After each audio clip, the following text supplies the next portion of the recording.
Bom, pessoal, bom dia, boa tarde, boa noite, não sei quando que vocês estão vendo esse vídeo. Eu estou gravando esse vídeo para falar um pouco sobre essas vias medulares aferentes, tá? Essas vias, elas são caracterizadas, então, por serem vias sensitivas, né? E vias que envolvem, então, a participação de nervos espinhais, certo? Existem as vias, por exemplo, que são cranianas, né? Aferentes cranianas, que são aquelas que utilizam, então, os nervos cranianos. A gente não vai estudá-las agora, vamos falar sobre as vias medulares aferentes apenas, tá? Primeiramente, para a gente entender as vias medulares aferentes, a gente precisa entender as características, localização desses neurônios aqui, tá?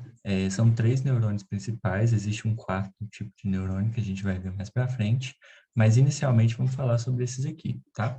O neurônio tipo 1, neurônio 1, é aquele neurônio pseudo-unipolar, né? Que é aquele neurônio que possui apenas um prolongamento, né? Só que esse prolongamento ele se bifurca, né? Ele vai ter, então, dois prolongamentos acessórios ali, que seriam, então, uma parte que vai para o sistema nervoso periférico, né? E que geralmente vai se comportar como um dendrito, recebendo o estímulo de um receptor mais superficial e enviando esse estímulo para o corpo celular.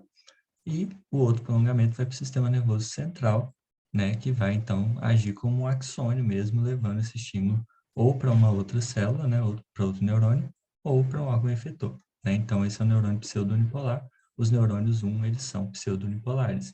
Geralmente, eles estão presentes, né, nesse contexto que a gente está falando, né, dos estímulos, né, das vias aferentes medulares.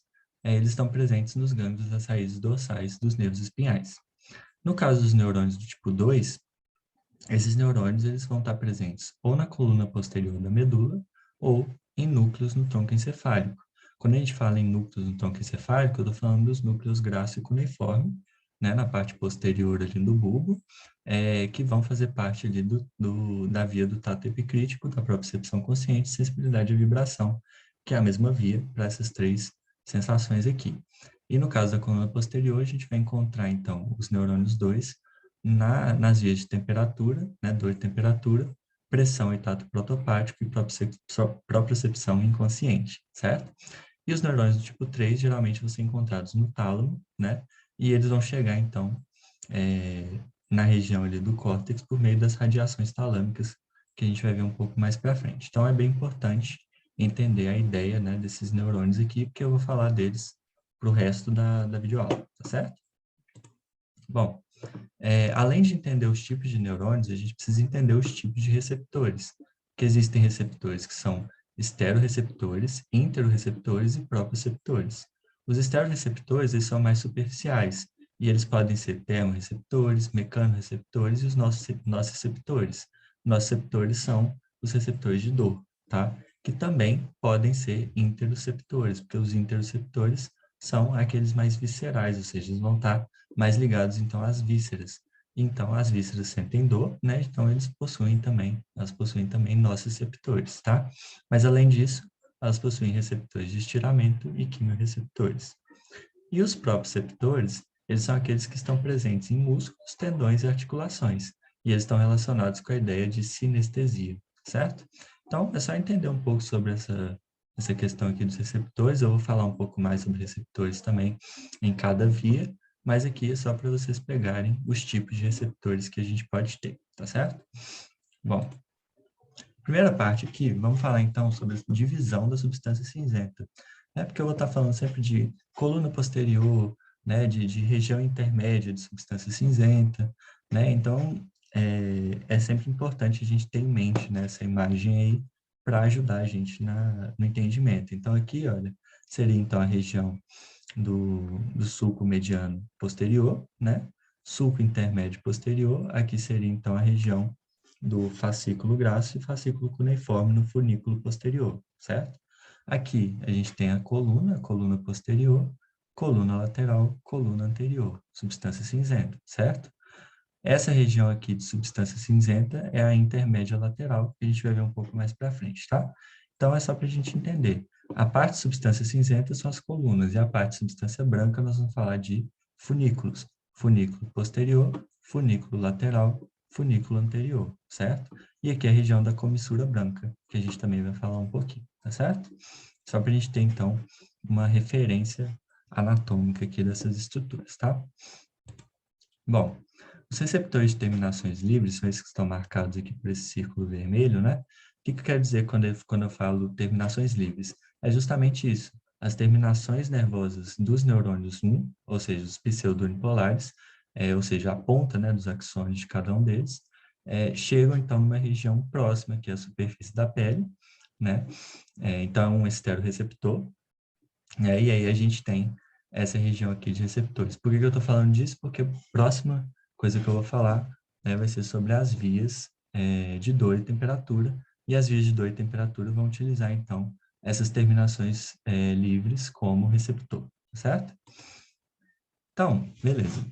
Aqui eu estou falando da primeira parte, né, de vias de dor e temperatura, porque as vias de dor e temperatura, elas se dividem em duas, né? Então, elas podem ser neoespinotalâmicas ou paleoespinotalâmicas. Neoespinotalâmicas são aquelas que surgiram, né, há menos tempo, né, no sistema nervoso do ser humano.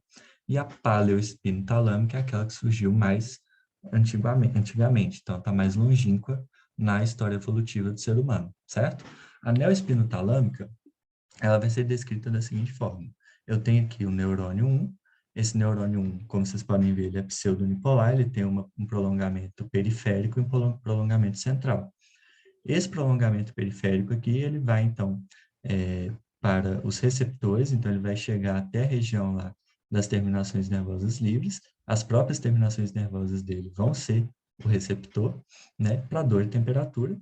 Esse corpo celular dele está presente, então, em um gânglio da raiz dorsal, né, dos nervos espinhais, e essa parte central, ela vai chegar lá na coluna posterior, onde vai ocorrer, então, a sinapse com os neurônios do tipo 2.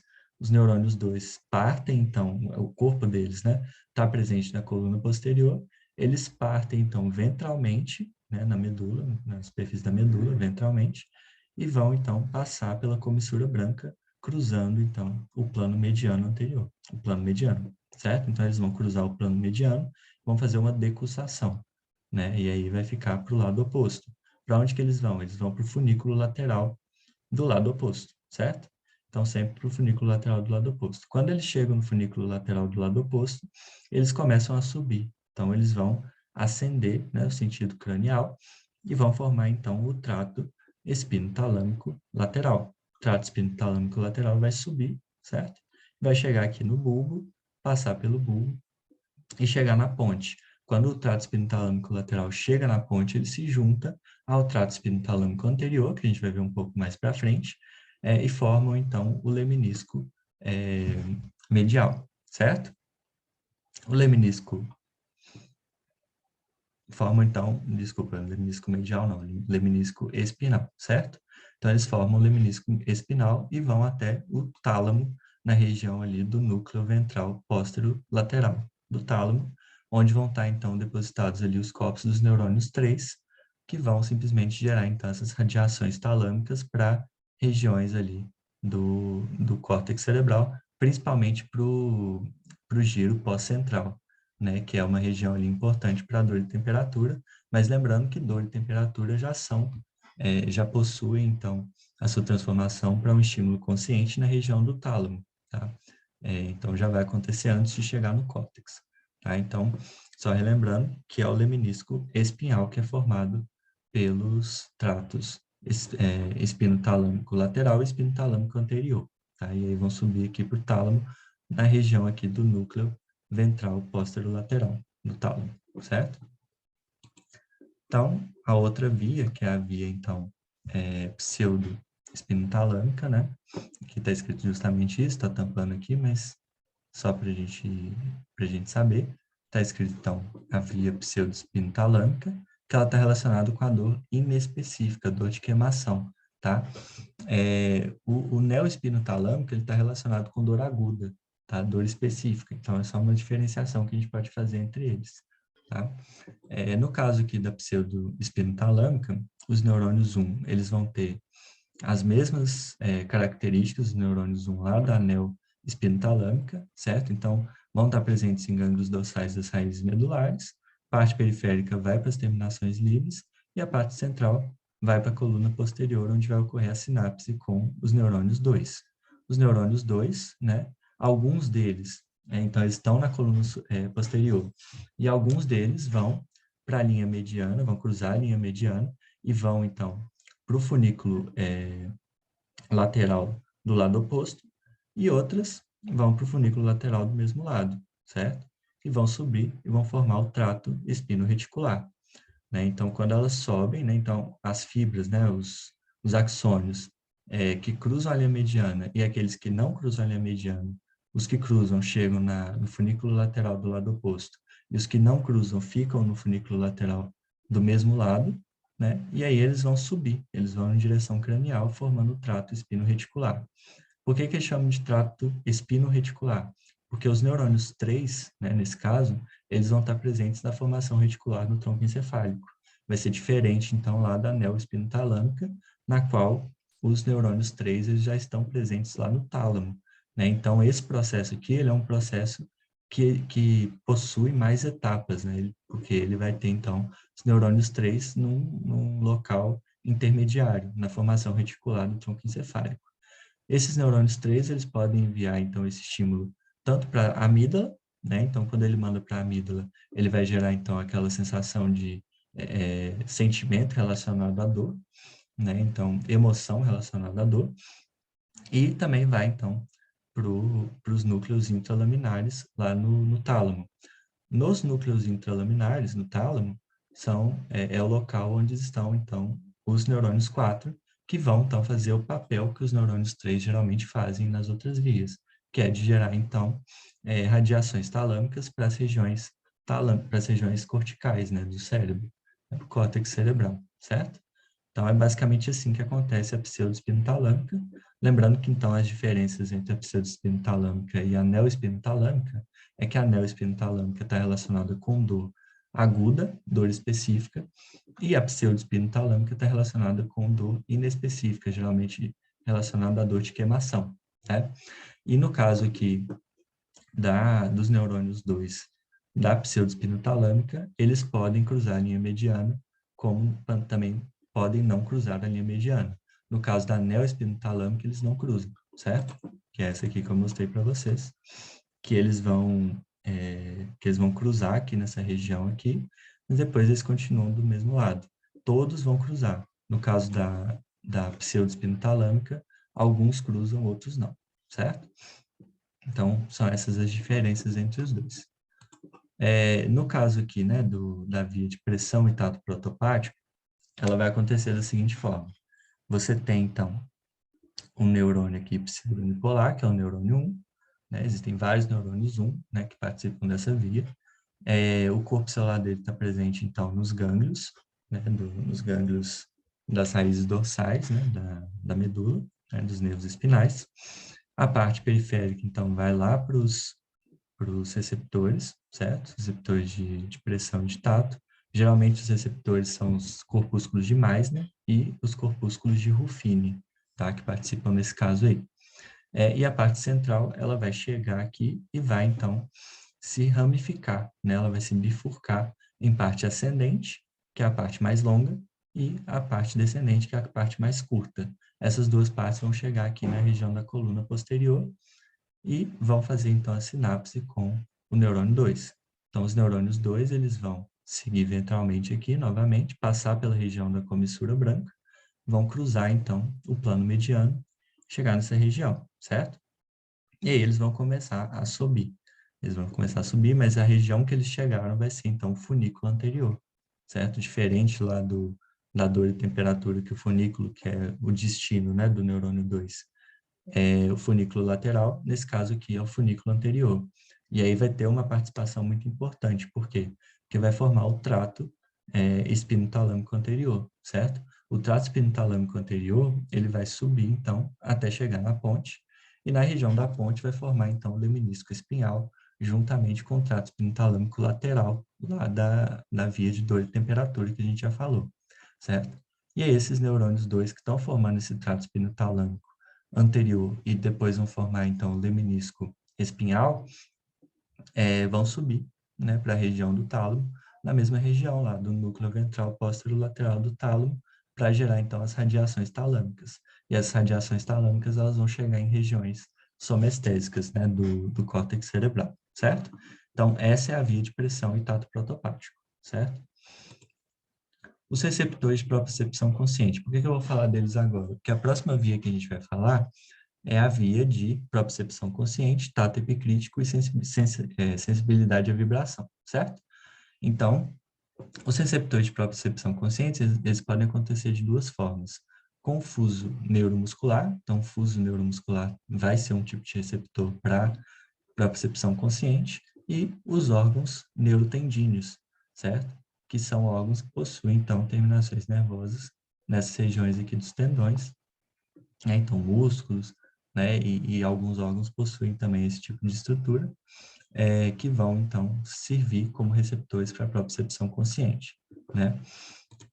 Os receptores de tato epicrítico, sensibilidade vibratória. Então, olha só, corpúsculos de Meissner, como eu falei, né? Geralmente estão relacionados a tato. Corpúsculos de Meissner. Corpúsculos de Ruffino, também estão relacionados a tato. E da sensibilidade vibratória, são esses aqui, ó, nos corpúsculos de Vater-Patini, né? Então, Vater-Patini, Meissner e Ruffini. Meissner e Ruffini relacionados a tato e Vater-Patini relacionado à vibração, sensibilidade vibratória, certo?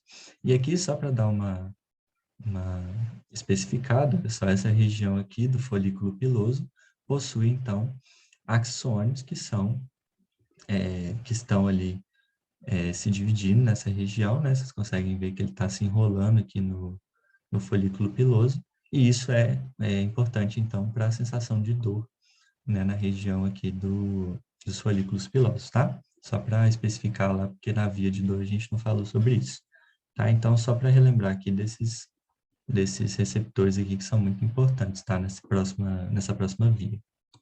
Então, a via de propriocepção consciente, tato epicrítico, sensibilidade vibratória.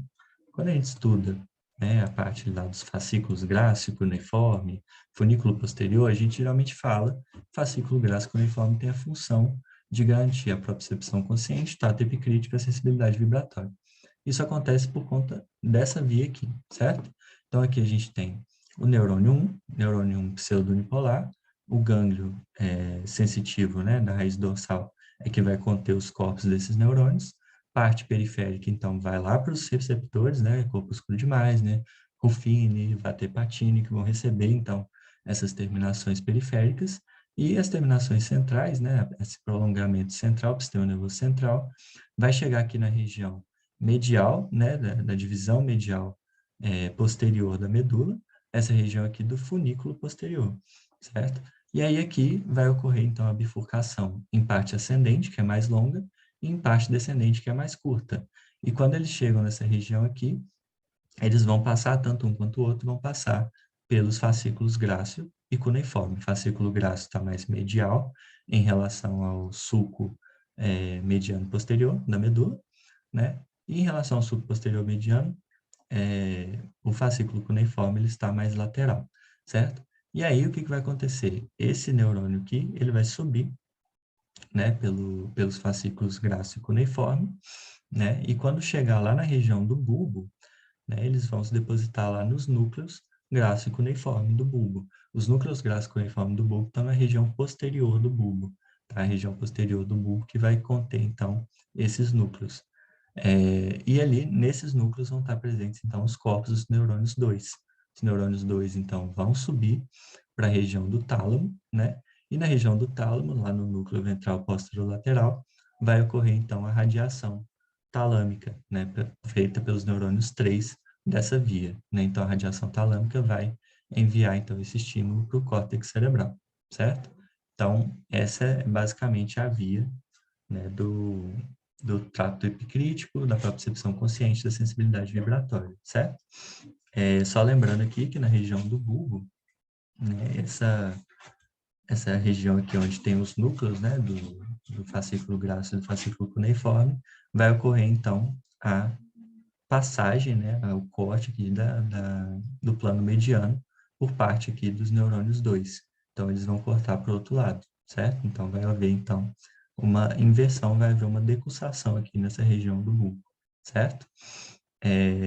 Acho que era isso que precisava falar sobre essa via.